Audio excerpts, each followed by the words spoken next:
तर नमस्कार मित्रांनो, स्वागत आहे माझ्या नवीन ब्लॉग मध्ये. आज होता दुसरा पेपर, तर मी भरत होतो बॅग. कॉलेजला जायच्या आधी विक्रांत सरांच्या ऑफिसवर जाऊन बसलेलो, जरा काम होतं. तर थोड्याच वेळात पोहोचलो कॉलेजला. विद्येश भाई आपले व्हिडिओ करत होता. पोहोचलो एक्झाम हॉल मध्ये. यो बघा काय बोलतोय. मी बोलतो बॉडी बिल्डर होणार आहे तो 5 वर्ष, आणि म्हणा काही तुम्ही चोर समजू नका, त्यांचा हालत बघा म्हणून थोड्याच वेळात आपला पार्सल आलेला. पार्सल मध्ये मागवलेली मसाज गन. तर ही लय भारी मसाज गन आहे, म्हणजे मसल फ्री करायला लय भारी. तसंच गेलो डायरेक्ट जिमला, घेतला आयर्न मॅन सेट, बल्ले बल्ले करीत गेलो घरात. यो बघा आजचा रिझल्ट. ब्लर केला आहे ना, तर ती शिवा देईल. औरत का चक्कर बाबू भैया, औरत का चक्कर. दिवशी येऊन अर्धा तास आराम करून आहे येऊन बघला तर सांज झालती. येऊन बघला तर यो कोण आलं. आमशी बघत होता, त्याचा म्हणणं चोल स्वतःहून जवळ आला, तवा त्याला चोलायला लागला. का नाटकी कुत्रा झाला यो. पहिले केस लय मोठं होतं, हल्ली गला.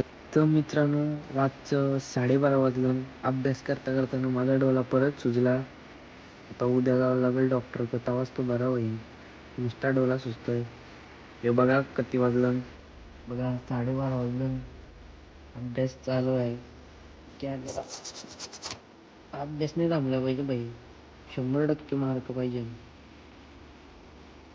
चला मग आजच्या ब्लॉगमध्ये एवढाच. आज वर्ल्डवर नाही, आज डायरेक्ट ब्लॉगमध्येच बोलेन. भेटूया नेक्स्ट ब्लॉगमध्ये. Bye bye.